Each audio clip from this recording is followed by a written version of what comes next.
அல்லேலூயா. எசேக்கியேல் புஸ்தகம் 18ஆம் அதிகாரம் 23வது வசனத்தில், துன்மார்க்கன் சாகிறது எனக்கு எவ்வளவேனும் பிரியமோ என்று சொல்லி ஒரு வசனத்திலே நாம் வாசிக்கிறோம். பொதுவாக நம்முடைய ஆண்டவரை நாம் அறிந்து கொள்வதற்கு முன்பதாக துன்மார்க்கத்தில் தான் இருந்தோம். நாம் எல்லோருக்குமே தெரியும். அந்த துன்மார்க்கத்தினுடைய பாதை, நாம் இருந்த நிலைமை, அது எல்லாவற்றையும் கண்டு நம்முடைய சொந்தக்காரர்களே நம்மை விட்டு விலகி போன காலகட்டம் அது. அவர்களே நம்மை வேண்டாம் என்று ஒதுக்கி தள்ளின காலம் அது. ஆனாலும் கூட தேவன் நம்மை என்ன செய்யவில்லை? ஒதுக்கி தள்ளவில்லை. அவர் நம்மை சேர்த்து கொண்டார். ஆனால் வேதம் சொல்லுகிறது, துன்மார்க்கன் சாகிறது எனக்கு பிரியமோ அப்படின்னு. இந்த வசனத்தை படிக்கும்போது எனக்கு சில இன்சிடென்ட்ஸை ஆண்டவர் ஞாபகப்படுத்தினார். வேதாகமத்தில் சில துஷ்ட மனுஷர்களை குறித்து ஆண்டவர் எனக்கு சொன்னார். பொதுவாக இந்த வசனங்களை வாசிக்கும் போது சில காரியங்களை கர்த்தர் நமக்கு வெளிப்படுத்திக்கிட்டே வருவார், சில காரியங்களை சொல்லிக்கிட்டே வருவார். வனாந்திரத்தின் பாதையை குறித்து நாங்கள் செய்தி எடுத்துக்கொண்டிருந்த போது ஆண்டவர் ஒரு காரியம் எங்களுக்கு சொன்னார். படிச்சுட்டு இருக்கும்போது, வனாந்திரத்தில் நீதிமான்கள் இதுவரைக்கும் மரித்து போனதாக சரித்திரமே இல்லை. எல்லா பரிசுத்தவான்களும் வனாந்திரத்தை கிராஸ் பண்ணி இருக்கிறாங்க. ஆனால் ஒரு பரிசுத்தவான் கூட வனாந்திரத்தில் என்ன செய்யலை? மரித்து போகவில்லை. அப்படி சொல்லிட்டு ஆண்டவர் சொல்லும் போது கடைசியாக சொன்னார், ஒரு துன்மார்க்கனையே நான் வனாந்தரத்தில் சாகடிக்க விரும்பவில்லைன்னு சொன்னார். யாருன்னு கேட்டிங்கன்னா, இஸ்மவேலை குறித்து. வேதாகமத்தில் வாசிக்கிறோம் 16ஆம் அதிகாரத்தில் 11-12 வசனம் ஆதியாகமத்தின் புஸ்தகத்தில் இந்த இஸ்மவேலை குறித்து வேதம் சொல்லுகிறது, அவன் துஷ்ட மனுஷனாய் இருப்பான் என்று ஆண்டவர் சொல்கிறார். பிறக்கிறதுக்கு முன்னாடியே ப்ராபசி. அவனை பற்றின தீர்க்க தரிசனம் என்னன்னா, அவன் எப்படிப்பட்டவனாக இருப்பான்? துஷ்ட மனுஷனாக இருப்பான். எல்லாருடைய கை அவனுக்கு விரோதமாக இருக்கும். எல்லாருக்கும் விரோதமாக அவன் கூடியிருப்பான். ஆண்டவர் சொல்றார் அவனை பார்த்து. அப்படிப்பட்டதான ஒரு துஷ்ட மனுஷன். இந்த துஷ்ட மனுஷனுடைய வாழ்க்கையை கொஞ்சம் நான் ஆராய்ந்து பார்த்தேன். ஏன்னா வேதாகமத்தில் அந்த ஆராய்ச்சி பண்ணி பார்க்கறதுக்கு தான் ஆண்டவர் எல்லாத்தையும் கொடுத்து வச்சிருக்கிறார். பொதுவாக நம்முடைய வியூவில் நம்ம வேற ஒரு வியூவில் பைபிளை படிச்சுக்கிட்டே இருக்கிறோம்.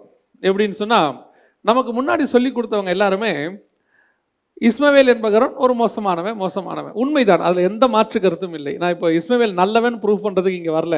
நிறைய பேர் நினைக்கிறாங்க, யோபுவின் மனைவியை பற்றி நம்ம பேசியிருந்தோம் ஒரு மெசேஜில். ஒருத்தர் எனக்கு மெசேஜ் பண்ணியிருந்தார், நீங்கள் என்ன ஒரு மோசமான பொம்பளையை நல்லவன்னு சொல்கிறீங்க அப்படின்னாரு. அந்த அம்மா மோசமான பொம்பளைன்னு பைபிள் சொல்லலை. அந்த அம்மா கிட்ட இருந்த பலவீனத்தை பைபிள் சொல்லி இருக்குது. அவர்கள்கிட்டையும் சில நல்ல குணங்கள் என்ன செய்யும்? இருக்கும். ஆராய்ந்து பார்க்கணும், அவ்வளோதான். அதே மாதிரி நம்ம யாரையுமே நல்லவங்க கெட்டவங்க நியாயம் தீர்க்கிறதுக்கு வரல. நான் இந்த இஸ்மவேலை குறித்து படிச்சுட்டு இருக்கும்போது அவன் துஷ்ட மனுஷனாக இருப்பான் அப்படின்னு இருக்கு. அவன் துஷ்ட மனுஷன்தான், எந்த மாற்று கருத்தும் இல்லை. நான் அதை 100% ஒத்துக்கிறேன். ஆனால் இவனுடைய லைஃப்பை கொஞ்சம் அப்படியே படிச்சுக்கிட்டே வந்தேன். நம்ம துஷ்ட மனுஷங்கிறதோடு கூட அவனை நிறுத்திட்டோமே ஒழிய, ஆனால் அவனை பற்றியும் பைபிளில் நிறைய இருக்குது, நிறைய விஷயங்கள் இருக்குது. அதில் ரொம்ப நான் அதை படிக்கும்போது ரொம்ப நினச்ச ஒரு விஷயம் என்னென்னா, ஒரு காரியத்தில் எனக்கும் அவனுக்கு ரொம்ப ஒத்து போச்சு. என்ன ஒத்து போச்சுன்னா, இந்த இஸ்மவேல் ஒரு 13 வருஷம் அவங்க அப்பாவுக்கும் அம்மாவுக்கும் பெரியம்மாவுக்கும் எல்லாருக்கும் அவன் தான் யார்? செல்ல பிள்ளை மாதிரி. 86 வயசில் அவங்க அப்பாவுக்கு அவன் பிறக்கிறான். 99 வயசு வரைக்கும் 13 வருஷம் அந்த வீட்டுக்கு அவன் தான் ராஜா மாதிரி. அந்த பெரியம்மா சாராள் அவனை எப்படி வளர்க்குறாங்க? தாம் பிள்ளை மாதிரி வளர்க்குறாங்க. அவங்களுக்கு அவன் தான் பிள்ளை. ஏன்னா அவங்களுக்கு வேறு பிள்ளையே இல்லை, அவன் தான் பிள்ளை. அப்படி வளர்க்குறாங்க. வளர்த்து நல்லா வளர்ந்து ஒரு 13 வயசுனா யோசிச்சு பாருங்கள், டீனேஜுக்கு வந்துட்டான் அவன். நிதானம் நல்லா தெரியும். இப்போ ஒத்த பிள்ளையாக வளர்றான். அப்போ எப்படி இருக்கும் அவனுக்கு? ஆபிரகாம் யார்? ஒரு பெரிய செல்வ சீமான், சாதாரண ஆள்லாம் இல்லை, கோடீஸ்வரன், மில்லியனர். அவனுடைய ஆஸ்தியை பூமி தாங்கக்கூடாதாக இருந்தது. அப்படிப்பட்டதான ஒரு சீமானுக்கு பையன், ஒரே பையன், எப்படி இருப்பான் யோசித்து பாருங்க. அது இல்லாமல் அவங்க அப்பா தான் அந்த கானான் தேசத்துக்கு ராஜா. லேண்டு மொத்தத்தையும் ஆண்டவர் யாருக்கு கொடுத்துருக்கிறாரு? அவங்க அப்பாவுக்கு தான் கொடுத்துருக்கிறாரு. அப்போ இவன் வியூவில் என்ன இருக்கும்? இதுக்கப்புறம் எல்லாமே யாருக்கு தான்? எங்கள் அப்பாவுக்கு அப்புறம் எல்லாமே நான் தான், ஒரே வாரிசு அப்படின்னு சொல்லி அப்படி ஒரு 13 வருஷம் செல்ல பிள்ளையாக வளர்ந்த ஒருத்தனுக்கு திடீர்னு ஒரு ஷாக் வருது. ஒரு பையன் பிறக்கிறான், தம்பி ஒருத்தன் பிறக்கிறான் பெரியம்மாவுக்கு. தம்பி பிறந்த உடனே இவன் எல்லாருக்கிட்டையும் விளையாடுற மாதிரி, இப்போ நீங்கள் கொஞ்சம் சாதாரணமாக நீங்கள் நடுநிலைமையாக யோசித்து பாருங்கள். ஈசாக்கை இவன் என்ன பண்ணானா? பரியாசம் பண்ணினான் இருக்கு. 21ஆம் அதிகாரம் 9ஆம் வசனத்தில் ஈசாக்கை இவன் என்ன பண்ணான்? பரியாசம் பண்ணினான். பரியாசம் பண்ணின உடனே சாரால் கொடுக்குற தண்டனை எப்பேற்பட்டதான ஒரு தண்டனை? பெரிய தண்டனை. அவங்க என்ன சொல்கிறாங்க? இந்த அடிமை பெண்ணின் மகன் என் மகனோடு கூட என்னவா இருப்பதில்லை, சுதந்திரவாளியாக இருப்பதில்லை. ஓவர் நைட்டில் மொத்த காரியமும் அவன் கையிலிருந்து வாங்கப்படுகிறது. அவனை என்னென்ன கனவுல எப்படி எப்படி வளர்க்கப்பட்டானோ அத்தனையும் ஒரு நிமிஷத்தில் அவன் கையிலேருந்து வாங்கிட்டாங்க. வாங்கிட்டு இப்போ அவனை பார்த்து சொல்கிறாங்க, அடிமை பெண்ணின் மகன். ஆபிரகாமின் மகனுங்கிறது போயிருச்சு, சாராளின் செல்ல பிள்ளைங்கிறது போயிருச்சு, ஆபிரகாமுக்கு ஒரே வாரிசுங்கிறது போயிருச்சு, எல்லாம் முடிஞ்சிருச்சு. இப்போ அவனை பார்த்து அவங்க சொல்லக்கூடியதான ஒரு வார்த்தை என்ன, இந்த அடிமை பெண்ணின் மகன் என் மகனோடு கூட சுதந்திரவாளியாக இருப்பதில்லை. உடனே விரட்டுங்க. ஆபிரகாமுக்கு அது व्यசனமாக இருந்தது. ஏன்னா ஆபிரகாம் ரொம்ப நேசிச்சாரு, व्यசனமாக இருந்தது. ஆனாலும் அவன் விரட்டப்பட்டான். 21ஆம் அதிகாரத்தில் அவன் விரட்டப்படுகிறான். வனாந்தரத்துக்கு போகிறாங்க. அந்த அம்மா கையில் பிள்ளையை தூக்கிட்டு ஓடுது. ஒத்த பிள்ளையை கையில் தூக்கிட்டு அந்த அம்மா வனாந்தரத்துக்கு ஓடுது. இதெல்லாம் சாதாரணமான விஷயமே இல்லை. ஆகார் கெட்டவங்க நம்ம மைண்டில் ரிஜிஸ்டர் ஆயிடுச்சு இல்லையா, அடிமை பெண் பாவம் அப்படின்னு சொல்லி ரிஜிஸ்டர் ஆயிடுச்சு. ஆனால் பவுல் ஆகாரை எதுக்கு குறிப்பிடுறாருன்னா, நியாயப்பிரமாணத்துக்கு குறிப்பிடுறாரு. கலாத்தியர்கள் எழுதும்போது அந்த அம்மா ஒரு நியாயப்பிரமாணத்துக்கு ஈக்குவலாக கொண்டு வர்றார். அப்படிப்பட்டதான ஒரு சிச்சுவேஷன். பிள்ளையை தூக்கிட்டு அந்த அம்மா ஓடுது வனாந்தரத்துக்கு. இதை படித்த போது எனக்கு உண்மையிலேயே சொல்லுவேன், நாங்கள் ஒரு காலத்தில் அப்படி ஒரு சூழ்நிலையில் தான் இருந்தோம். நாங்களும் நான் எங்கள் அம்மாவுக்கு ஒரே பையன். நாங்கள் எனக்கு ஒரு 4 வயசு இருக்கும்போது எல்லாராலும் கைவிடப்பட்டு எங்கள் அம்மா கையில் பிள்ளையை தூக்கிட்டு நாங்கள் நடந்து வர ஆரம்பித்தோம். எங்கள் அம்மா அதுக்கப்புறம் என்னை காப்பாற்ற தொடங்கினார்கள். அந்த வசனத்தில் அங்கே இருக்கும் பார்த்தீங்கன்னா, அவள் வனாந்திரத்திலே அலைந்து திரிந்தாள்னு இருக்கும். எங்கள் அம்மா அப்படி பட்டதை நான் பார்த்துருக்குறேன், கண் கூட பார்த்துருக்குறேன். எங்கள் அம்மா பட்ட கஷ்டத்தை நான் பார்த்துருக்குறேன். என்னை வளர்க்குறதுக்கு அவங்க பட்ட கஷ்டம். அவங்க ஒரு வேலை பார்த்து எத்தனையோ கிலோமீட்டர் நடந்து போவாங்க ஒரு வேலை பார்க்குறதுக்கு. அது எனக்கு ஒரு 4-5 வயசுலேருந்தே கொஞ்சம் கொஞ்சமாக தெரிய ஆரம்பிச்சிருச்சு அவங்க பட்ட கஷ்டம்லாம். அதே மாதிரி தான் இந்த இஸ்மவேலும். ஒரு வியூவில், நம்ம வியூவில் இஸ்மவேல் மோசமானவன் தான். ஆனால் அவனுடைய லைஃப்பை யோசித்து பாருங்கள். ஒவ்வொரு நாளும் அவன் யாரோடு கூட இருக்கிறான், தன் தாயோடு கூட வனாந்திரத்தில் வளர்கிறான். அவன் இருதயத்துக்குள்ளே ஒரு பெரிய கோபம் இருக்கும்ல, ஒரு பெரிய வெறுப்பு இருக்கும், பெரிய ஒரு மோசமான, இப்படி அப்பா நம்மளை விரட்டி விட்டாரே. எத்தனை பேருடைய வாழ்க்கை அப்படி இருக்குது தெரியுங்களா? அதாவது இன்றைக்கி அவங்க கெட்டவங்களாக இருக்கிறாங்க. அவங்க ஏன் கெட்டவங்களாக இருக்கிறாங்கன்னு அவங்களோட லைஃப்பை கொஞ்சம் ஆராய்ச்சி பண்ணி பாருங்களேன். ஆராய்ந்து பார்த்தீங்கன்னு சொன்னால் அவங்க லைஃப்பில் அவங்க அடைஞ்சதான ஒரு மிகப்பெரியதான ஒரு சோகம் எல்லாருக்கிட்டே இருக்கும். தீவிரவாதிகளை பிடிச்சிருவாங்க. தீவிரவாதிகளை பிடிச்சி அவனை அடிப்பாங்க, உதப்பாங்க, எல்லாம் செய்வாங்க. அப்போ அந்த தீவிரவாதிகள்கிட்ட போய் பேட்டி எடுக்கிற ஒரு பத்திரிக்கை இருந்துச்சு. அப்போது ஒரு பெண் தீவிரவாதிகிட்ட பேட்டி எடுத்தாங்க. பேட்டி எடுக்கும்போது அந்த பெண் சொல்கிறா, 18 வயசு எனக்கு, நான் ஏன் என் உயிரை பணையை வச்சு தீவிரவாதி ஆகணும்னு யோசிச்சிங்களா? அவள் கேட்குறா, நான் ஏன் 18 வயசில் தீவிரவாதி ஆகணும்னு முடிவெடுத்தேன், யோசிச்சிங்களா? இப்படி என் வாழ்க்கையே உயிரை பணையை வச்சு நான் தீவிரவாதத்தில் சாகணும்னு முடிவெடுக்கிறேன்னா என் வாழ்க்கையில் என்ன நடந்திருக்கும், என் சொந்தக்காரங்களுக்கு என்ன நடந்திருக்கும்? நான் எல்லாத்தையும் கண்கூடாக பார்த்தேன். எங்கள் அக்கா சீரழிக்கப்பட்டாங்க, என் குடும்பம் அழிக்கப்பட்டது, இதை எல்லாத்தையும் நான் என்ன செஞ்சுருக்கிறேன், பார்த்துருக்கிறேன்னு சொல்லி ஒரு வெளிநாட்டு பத்திரிகையில் அந்த தீவிரவாத பெண்ணுடைய கவர் ஸ்டோரி வந்துருந்துருச்சு. அப்போ அந்த பெண் சொல்கிறா, நான் தீவிரவாதியாய் மாறுவதற்கு என்ன இருக்குது, எனக்கு பின்னாடி ஒரு பெரிய பின்கதை இருக்குது. இங்கே நம்ம உட்காந்துருக்கிற அத்தனை பேருமே இன்னைக்கு நீதிமான்கள் தான். இயேசுவை ஏற்றுக்கொள்வதற்கு முன்பதாக நம்முடைய வாழ்க்கை எல்லாரும் பார்க்கறதுக்கு நம்ம பாவிகள்னு சொன்னோம், மனம் திரும்பிட்டோம், ரட்சிக்கப்பட்டோம், எல்லாம் ஓகே தான். ஆனால் அந்த பாவத்தின் வாழ்க்கையில் இருக்கும்போது நம்ம எல்லாருடைய வாழ்க்கையிலுமே ஒரு சோகம் இருந்துச்சு. நம்ம ஏன் அந்த பாவத்தை செஞ்சு எல்லாருமே ஒரு ஒரு ஒரு மிகப்பெரியதான மோசமான வாழ்க்கையை கடந்து வந்திருக்கிறோம். ஒவ்வொருத்தரையும் உட்கார வச்சு கேட்டு பாருங்க. தகப்பனால் விரட்டப்பட்டவங்க, கணவனால் விரட்டப்பட்டவங்க, பிள்ளையை கை குழந்தைய தூக்கிட்டு போயிட்டு வேலை பார்த்து கஷ்டப்பட்டு பிள்ளையை வளர்த்தவங்க எத்தனை பேர் இருக்கிறாங்க. இன்றைக்கும் கணவன் குடிச்சு விட்டு அடித்து விரட்டி அந்த அம்மா போய் சம்பாரிச்சிட்டு வந்து பிள்ளைகளை காப்பாற்றக்கூடிய குடும்பங்கள் எத்தனையோ இருக்குது. நாங்கள் பார்க்குறோம், எங்களுக்கு மெயில் வருது. அதெல்லாம் சந்திக்கும் போது அந்த காரியங்கள்லாம் படிக்கும் போது ரொம்ப மனசு உடஞ்சி போயிடும். கணவன் ஒரு வேலை பார்க்க மாட்டார், மனைவி கொண்டு வர காசை வாங்கி குடிக்கிறது அவருடைய வேலை, அவ்வளோதான். ஆனால் அந்த அம்மா அதுக்கு நடுவில் பிள்ளைகளை காப்பாற்றி எல்லாம் செய்யணும். இப்போ அதை பார்த்து பார்த்து வளர்கிற பையன் எப்படிப்பட்டவனாக இருப்பான்? அப்படிப்பட்ட தகப்பனை பார்த்து வளர்றவன் எப்படிப்பட்டவனாக இருப்பான்? நல்லவனாக வளருவான். ஒரு சிலர் நல்லவராக வளருவாங்க. இந்த அப்பா மாதிரி குடிகாரன் நம்ம வந்துடக்கூடாதுரா. ஆனால் அவன் மைண்டில் என்ன இருக்குது தெரியுமா, எங்கள் அப்பா மாதிரி வரவே கூடாது, எங்கள் அப்பா மாதிரி நடக்கவே கூடாது. இந்த இஸ்மவேலை குறித்ததான காரியங்களை படிச்சுக்கிட்டு இருக்கும்போது ஒரு பெரிய பாஸ்டர் சொன்னது எனக்கு ஞாபகத்துக்கு வந்துச்சு. அந்த பாஸ்டர் சொன்னார், இஸ்மவேல் என்கிறவன் தகப்பனுடைய அன்புக்கு ஏங்கினவன், தகப்பனால் விரட்டப்பட்டவன், 13 வருஷம் அப்பா கூட இருந்திருக்கிறான், செல்லப்பிள்ளையா வளர்ந்துருக்கிறான், அவன் விரட்டப்பட்டான். இப்போ அவன் நிலைமை என்ன? நடுத்தரில் நிற்கிறான். எத்தனை பேர் அப்படி விரட்டப்பட்டு நடுத்தரில் நின்னாங்க? மொத்தத்தையும் பிடுங்கிட்டு அனுப்பி விட்டுட்டு ஓவர் நைட்டில் நடுத்தரில் இருந்து நின்ன எத்தனையோ பசங்க இருக்கிறாங்க. இன்னைக்கு அவர்கள் தேவனால் உயர்த்தப்பட்டு இருக்கிறார்கள். நான் இஸ்மவேலை குறித்து ரொம்ப சந்தோஷப்படுற ஒரு விஷயம் என்ன தெரியுமா? நம்ம இஸ்மவேலை நெகட்டிவாகவே பார்க்குறோம், உண்மைதான். ஆனால் அந்த நெகட்டிவாக நீங்களும் நானும் பார்க்குறோம். கர்த்தர் அவனை நெகட்டிவாக பார்க்கவே இல்லை. அவன் பிறக்கும் போது துஷ்ட மனுஷன் சொன்னார், அது எந்த மாற்று கருத்தும் இல்லை. ஆனால் வாசிங்க, அந்த வசனத்தை வாசிங்க. 21ஆம் அதிகாரம் ஆதியாகமத்தின் புஸ்தகம் 19-20 வாசிங்கள். 21ஆம் அதிகாரம் 19-20 வாசிங்கள். தேவன் அவனுடைய கண்களை திறந்தார், தண்ணீரின் துறவை கண்டு தேவன் பிள்ளையுடனே இருந்தார். அவன் வளர்ந்து, இப்ப பிள்ளை கூட யார் இருக்கிறது? தேவன் இருந்தார். நம்ம துஷ்ட மனுஷன்னு சொல்றோமே, நம்ம அவனை பார்த்து மோசமானவனு சொல்றோமே, அவனை ஒதுக்கி வைக்கிறோமே. ஆனா ஒதுக்கி வைத்த நாம் நினைத்த அந்த இஸ்மவேலு கூட தான் தேவன் இருந்தார் என்று வேதம் சொல்லுகிறது. உங்களை என்னையும் ஒரு காலத்தில் உலகம் அப்படிதான் ஒதுக்கி வச்சுச்சு, ஒரு காலத்தில் விரட்டி விட்டுச்சு, ஒரு காலத்தில் ஒன்றும் இல்லாமல் துரத்தி விட்டாங்க.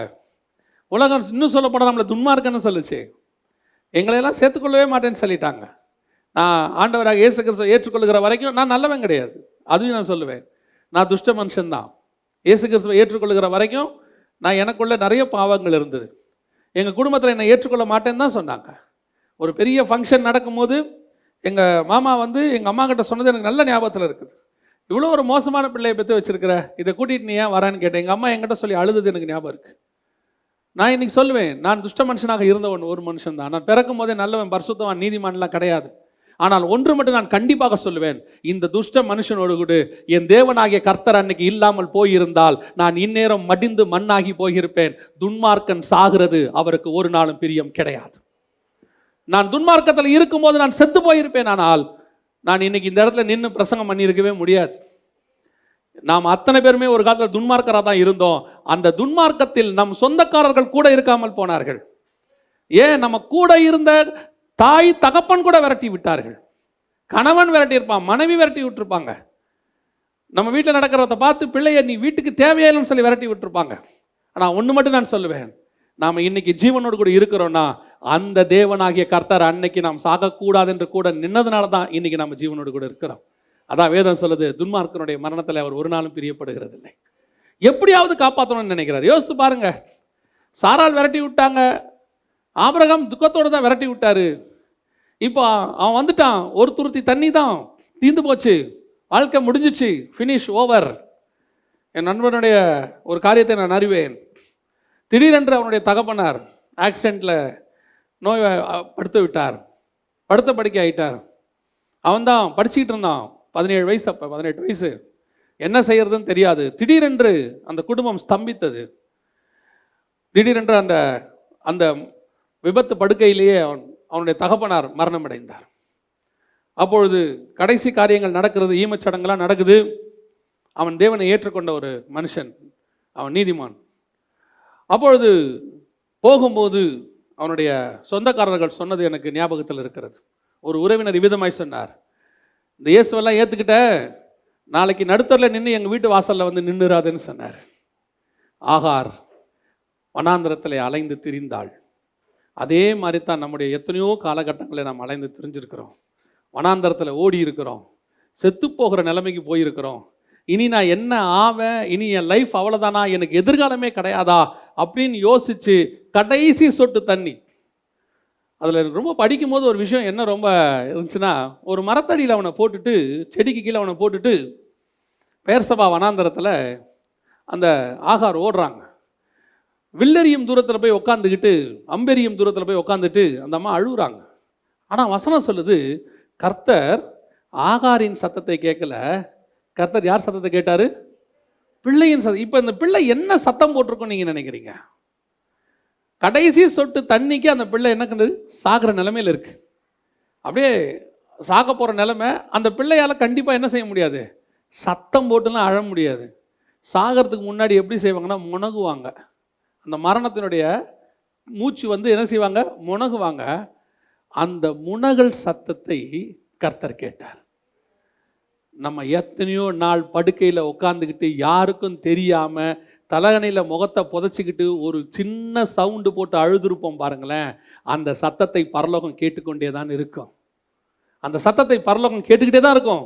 ஒருவேளை நம்ம நினைப்போம் யாருக்கும் தெரியாது, பக்கத்தில் உட்காந்துருக்கிற மனைவிக்கு தெரியாது, பக்கத்தில் படுத்திருக்கிற கணவனுக்கு தெரியாது, நம்ம அழுவுறது பிள்ளைகளுக்கு தெரியாது, யாருக்குமே தெரியாது, நான் அழுதுகிட்டு இருக்கிறேன் அப்படின்னு நீங்கள் நினச்சிட்டு இருந்திருப்பீங்க. ஆண்டவர் சொல்கிறாரு, நீ அழுத அந்த கண்ணீருடைய ஒவ்வொரு டிராப்பும் பரலோகத்தை தொட்டுக்கிட்டே தான் இருக்குது. கர்த்தர் உன் சத்தத்தை கேட்டுக்கொண்டே தான் இருக்கிறார். உன் சத்தம் பரலோகத்தை எட்டும். இஸ்மவேல் என்கிற துன்மார்க்கனுடைய சத்தமே பரலோகத்தை எட்டுமானால், தேவனுடைய ரத்தத்தாலே கழுவப்பட்ட நீதிமான்களாகிய உங்களுடைய சத்தமும் என் சத்தமும் எப்படி பரலோகத்தை எட்டாமல் போகும்? துன்மார்க்கன் சாகிறது கர்த்தருக்கு பிரியம் அல்ல. அந்த இஸ்மவேலை நினைக்கும் போது, நான் அவனை துன்மார்க்கனா பைபிள் சொல்லுது, எல்லாம் உண்மைதான். அவன் இடத்துல நான் என்ன தான் வச்சு பார்த்தேன். ஏன்னா நான் ஒரு காலத்தில் அப்படி விரட்டப்பட்ட ஒரு மனுஷன்தான். கையை குழந்தைய தூக்கிட்டு எங்கள் அம்மா வந்து சூசைட் பண்ண போயிட்டாங்க. ட்ராக்கில் விழுந்து சூசைட் பண்ண போயிட்டாங்க. சூசைட் பண்ண போன அந்த கடைசி நிமிஷத்தில் அந்த ட்ரெயின் ட்ராக்கில் வரும்போது நான் அழுதுதான ஒரு அழுகை. ஒரு 4 வயசு இருக்குமா, சொல்ல தான் எனக்கு தெரியும், அவங்க சொல்ல எனக்கு தெரியும். 4 வயசு இருக்குமா, ட்ரெயினை வர வேகத்தை பார்த்து நான் அழுது போயிடலான்னு கத்தபோது அவர்கள் செய்தான காரியம், சரி இந்த பிள்ளைக்காக நாம் வாழுவோம். அவர்கள் முடிவெடுத்தார்கள். நான் சொல்வேன், அந்த முடிவை அவர்கள் எடுக்கவில்லை. பரலோகம் அந்த நிமிஷத்தில் என் ஜீவனை பாதுகாத்து கொண்டு வந்து வெளியே கொண்டு வந்து உட்கார வைத்து என்னை ஒரு ஊழியக்காரனாய் மாற்ற வேண்டும் என்று பரலோகம் விரும்பியது. இல்லைனா அன்னைக்கு ட்ரெயின் ட்ராக்லேயே துண்டு துண்டா போயிருக்க வேண்டியதான ஒரு உடம்பு. நான் சொல்லுவேன், துன்மார்க்கனுடைய மரணத்தை ஒரு நாளும் கர்த்தர் விரும்புகிறதில்லை. உன்னுடைய பிரச்சனை போராட்டம் உச்சத்துக்கு போயிருக்கும். சாகரலான்னு முடிவு எடுத்துருவோம், ட்ராக்குக்கு போயிடுவோம், தூக்கு கயிறை கையில் எடுத்துருவோம், கடற்கரை ஓரத்துக்கு போய் நின்றுடுவோம். ஆனால் ஆண்டவர் சொல்கிறாரு, கொஞ்சம் பொறு, உன் சத்தம் என் சந்நிதியை வந்து எட்டி விட்டது. உனக்கு ஒரு நீரூற்றை நான் உண்டாக்கி இருக்கிறேன். அந்த நீரூற்று உன் ஜீவனை பாதுகாக்கும். நீரூற்று மட்டுமல்ல, நீ வளர்கிற வரைக்கும் உன்னோடு கூட நான் இருப்பேன். வேதம் சொல்லுது, கர்த்தர் பிள்ளையோடு கூட இருந்தார். அந்த துன்மார்க்கன்னு சொல்லப்பட்ட பிள்ளையோடு தான் கர்த்தர் இருந்தார். இன்னைக்கு நீ நானும் நீதிமான்னு சொல்கிறோம், ஆனால் நீ நானும் எவ்வளோ பெரிய துன்மார்க்கன் என்பது நமக்கு தெரியும் தானே. இப்போ நமக்கு தெரியும் தானே. இப்போ ரத்தத்தில் கழுவப்பட்டுட்டோம், சர்ச்சுக்கு வந்துட்டோம், தசமாங்காணிக்கு கொடுத்துட்டோம், we are the holy one அப்படின்லாம் நல்லா சொல்லிக்கிட்டு இருக்கிறோம். பட் நம்ம உள்ளுக்குள்ளே யாருங்கிறது நம்ம எல்லாருக்கும் தெரியும். இப்போவும் சொல்லுவேன், நீங்களும் நானும் பூரண பரிசுத்தவான்கள் அல்ல. அன்னைக்கு கழுவப்படாத பாவி, இன்னைக்கு கழுவப்பட்ட பாவி. இன்றைக்கும் நமக்குள்ள என்ன இருக்குது?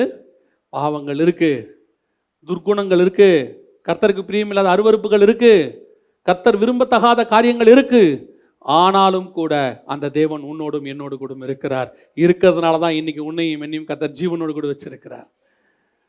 நான் சொல்வேன், கர்த்தர் துன்மார்க்கன் சாகிறதை ஒரு நாளும் விரும்பவில்லை. நீ நானும் சாகிறதை ஒரு நாளும் விரும்பவே இல்லை. இந்த இஸ்மவேல் தகப்பனால் விரட்டப்பட்டான்.